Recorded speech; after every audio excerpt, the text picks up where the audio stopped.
Você conhece o escritório da Apple, o famoso Apple Park? Sabe como foi construído? Quais foram as ideias de Steve Jobs? Se você disse não para alguma dessas perguntas e se tem curiosidade para saber sobre essa estrutura fenomenal, esse vídeo é para você. Então, fica até o final e saiba tudo sobre o complexo de Steve Jobs. E não se esqueça de se inscrever no canal se ainda não for inscrito, hein? Estamos nos esforçando bastante para trazer conteúdos bem legais para vocês. Bora pro vídeo.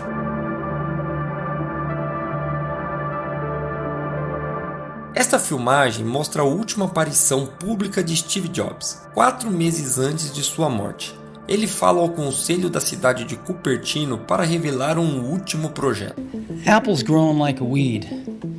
And as you know, we've always been in Cupertino. Started in a little office park and eventually got the buildings we are in now at the corner of De Anza and 280. O antigo campus da Apple já não era mais suficiente para a empresa em crescimento. Os prédios construídos lá em 1993 são organizados ao longo de uma via circular pública, Infinity Loop, nomeada após um termo de programação para um código que rodará indefinidamente por si mesmo. Para lidar com um crescente número de funcionários, a empresa começou a adquirir mais e mais prédios na área. Eventualmente, a Apple estava operando em uma mistura caótica de prédios que foram originalmente desenvolvidos separadamente um do outro. So we're renting buildings, not very good buildings either, at an ever greater radius from our campus. And it's clear that we need to build a new campus. O plano não era abandonar o campus existente no Infinity Loop, mas expandi-lo. A Apple conseguiu adquirir uma grande área de terra que não só está localizada nas proximidades, mas também está diretamente na Interstate 280, que atravessa todo o Vale do Silício, oferecendo boa acessibilidade para os funcionários. Uma grande parte dessa área estava à venda porque a empresa de computadores HP fechou seus escritórios na região, e Steve Jobs pessoalmente fez um retorno às origens ao adquirir este local, pois era de certa forma pessoal para ele. When I was 13, I think, I called up Hewlett and Packard were my idols, and I called up Bill Hewlett because he lived in Palo Alto, and he picked up the phone and I talked to him and I asked him if he'd give me some spare parts for something I was building called a frequency counter. And he did, but in addition to that, he gave me something way more important. He gave me a job that summer. A summer job at Hewlett Packard, right here in Santa Clara off 280, the division that built frequency counters. And I was in heaven. Well, right around that exact moment in time, Hewlett and Packard themselves were walking on some property over here in Cupertino, in Prune Ridge, and they ended up buying it. And they built their computer systems division there. And as Hewlett Packard has been shrinking lately, they decided to sell that property and we bought it.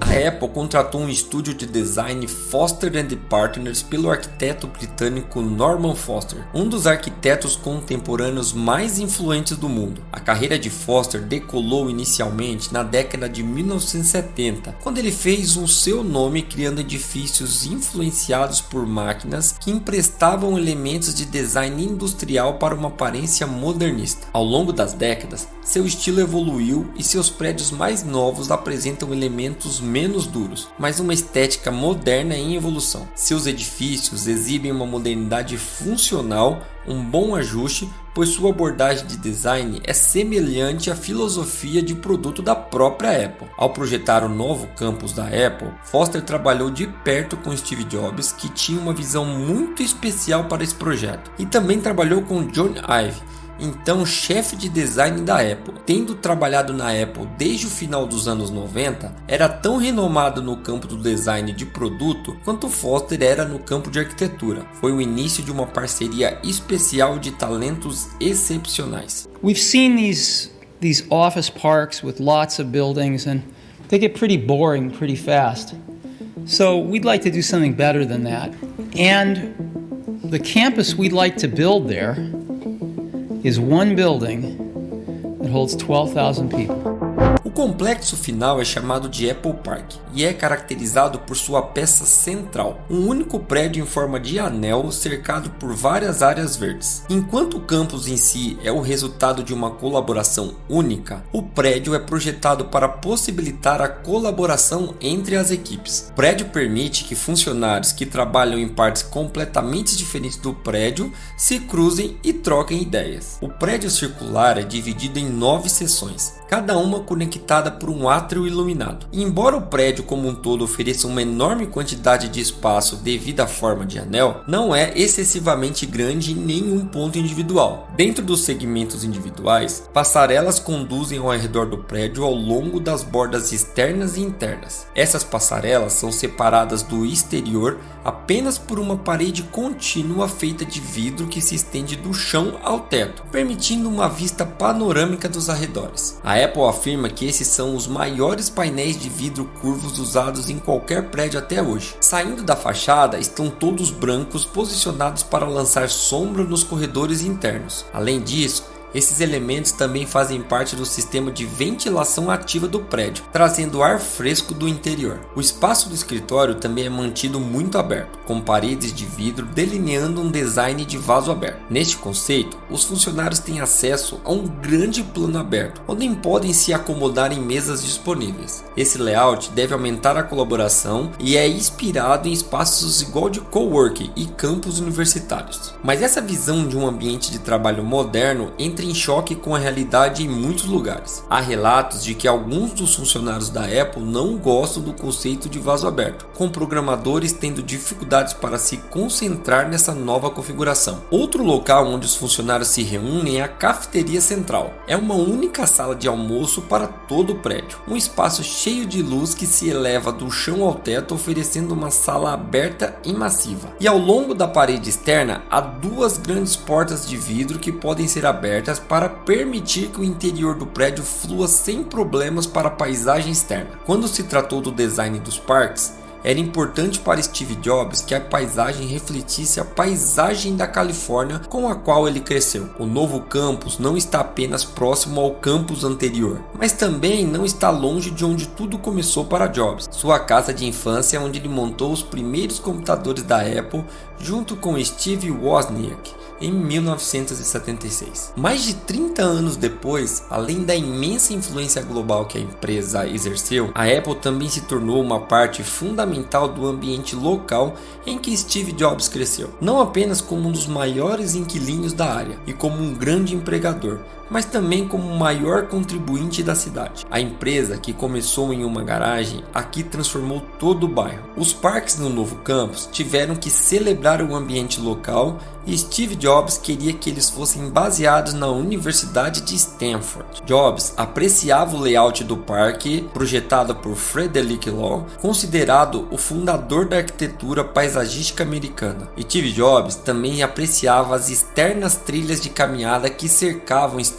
Para o design dos parques, o arquiteto paisagista Laurie Olin foi contratado, que se mudou para Palo Alto por 4 meses para realmente sentir o ambiente local. Seu design de parque era uma representação da paisagem da Califórnia. Há também 2 cafés independentes. Adjacente estão várias fileiras de um pomar contendo mais de 800 árvores frutíferas, referenciando as inúmeras plantações de alimentos da área da Bahia. Então, há um lago artificial, novamente referenciando as águas da área circundante. Os 2 maiores rios da Califórnia fluem por todo o estado até que finalmente se encontram aqui na área da Bahia antes de fluírem para o oceano. É uma fascinante peça de arquitetura paisagística que reflete simbolicamente esta região do país. E tudo isso é cercado por diferentes tipos de carvalhos que estruturam a paisagem tanto dentro quanto fora do prédio, criando um parque natural que conecta as diferentes partes do prédio com caminhos. Para o plantio das árvores, a Apple contratou o arborista Dave Muffley, que anteriormente havia plantado em Stanford e que Jobs queria replicar. Today, about 20% of the space is landscaping. Most of it is a big asphalt parking lot. We want to completely change this, and we want to make 80% of it landscape. And the way we're going to do this is we're going to put most of the parking underground. Acessível através de túneis está a garagem subterrânea, que foi projetada com o mesmo nível de detalhe que o prédio principal. A equipe de design de Jony Ive criou um sistema de sinalização personalizado com as informações exibidas em molduras largas fixadas nas paredes curvas, e os semáforos são dispostos horizontalmente e fazem referência aos ícones no canto das aplicações no sistema operacional da Apple. Mas como o espaço subterrâneo não é suficiente, a Apple também teve que construir 2 estacionamentos na extremidade sul do campus. Localizado no canto superior esquerdo está o centro de fitness do Apple Park. No exterior há instalações para esporte em equipe como vôlei, basquete e futebol, enquanto no interior há um estúdio de fitness completo acessível apenas para funcionários da Apple. Localizado do outro lado do parque está um prédio que regularmente está aberto para estranhos durante os eventos da imprensa da Apple no teatro Steve Jobs. No entanto, apenas o pavilhão de entrada é visível acima do solo, pois o auditório real em si é completamente subterrâneo. O teatro é usado para apresentações de novos produtos pela empresa e pode acomodar até 1000 pessoas. O premiado pavilhão acima do solo se destaca pelo fato de não haver colunas de suporte. O teto é feito de um leve painel de fibra de carbono e toda a carga estrutural é suportada diretamente pelo vidro. É a maior estrutura do mundo que é suportada exclusivamente por vidro, e a fiação elétrica e os canos de sprinkler são completamente escondidos ao longo das finas juntas de silicone entre os painéis de vidros curvos. No interior há um elevador espiral de vidro que gira de tal forma que apenas uma porta é necessária. É apenas um dos inúmeros detalhes que foram especificamente criados, como botões de elevador projetados sob medidas, maçanetas ou até mesmo caixas de pizza especialmente projetadas para o café, que a Apple até patenteou. O Apple Park é um espaço sem compromissos, mas implementar a ideia de um espaço colaborativo de forma tão radical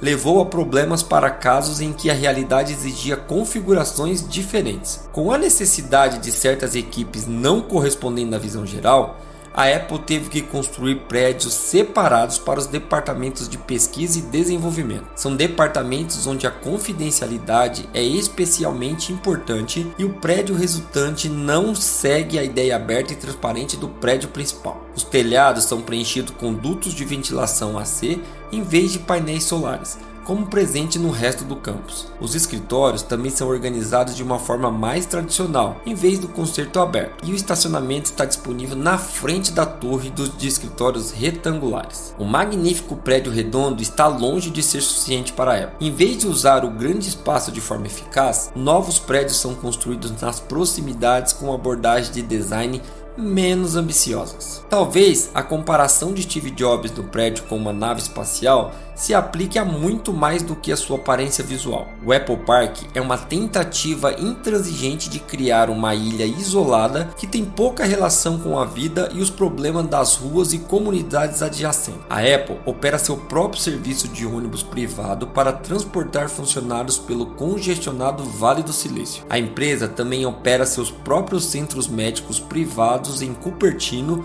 exclusivamente para os funcionários. Embora a tentativa da Apple de criar um ambiente isolado para os seus funcionários seja repleta de benefícios, talvez fosse ainda mais inovador se a empresa tivesse criado um campus em um ambiente onde a interação com empresas locais fosse incentivada, onde deslocamentos curtos e ecologicamente corretos seriam possíveis e onde o sucesso de seu campus pudesse influenciar um ambiente e integrar-se a soluções modernas de planejamento urbano. Talvez o objetivo não fosse criar o campus mais prático, mas sim criar o prédio em que encarnasse alguma forma de perfeição que se destinasse a estabelecer padrões dentro da empresa e exibir a abordagem de como a empresa deveria desenvolver os seus produtos. Mais do que qualquer coisa, Steve Jobs não abordou este campus como um arquiteto ou um especialista em produtividade, mas como um contador de histórias ciente do poder que uma história bem contada tem para inspirar. I think we do have a shot of building the best office building in the world. And I really do think architecture students will come here to see this. E aí, o que você achou de como foi construído o Apple Park. Vocês gostaram dessa estrutura ou fariam alguma coisa diferente? Deixe aqui nos comentários para a gente saber. Deixe também a sua curtida, compartilhe esse vídeo com quem gostaria de saber como o prédio da Apple foi construído e não se esqueça de se inscrever no canal, tá bom? Obrigado por assistirem a mais um vídeo. Tchau!